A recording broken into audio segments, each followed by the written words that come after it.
റഹ്മത്തുള്ളാഹി.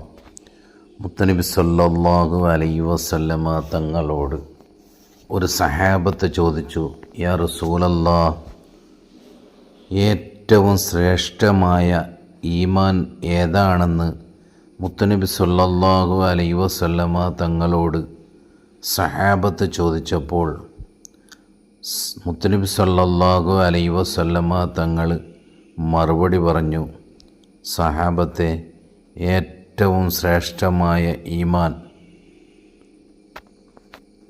നീ തിന്മ ഉപേക്ഷിക്കലാണ്. അതാണ് ഏറ്റവും ശ്രേഷ്ഠമായ ഈമാൻ എന്ന് മുത്തനബി സല്ലല്ലാഹു അലൈഹി വസല്ലമ തങ്ങൾ നമ്മളെ പഠിപ്പിക്കുകയാണ്. നാം അല്ലാഹു സുബ്ഹാനഹു വതആല പറഞ്ഞ വിധിവിലക്കുകളെല്ലാം ഉപേക്ഷിച്ചുകൊണ്ട് ഹറാമിയത്തുകളിലേക്കൊന്നും പോവാതെ നല്ലതിലേക്ക് മാത്രം ചിന്തിച്ചുകൊണ്ട് നടക്കുക. അല്ലാഹു തആല തൗഫീഖ് നൽകുമാറാകട്ടെ. അസ്സലാമു അലൈക്കും വറഹ്മത്തുള്ളാഹി.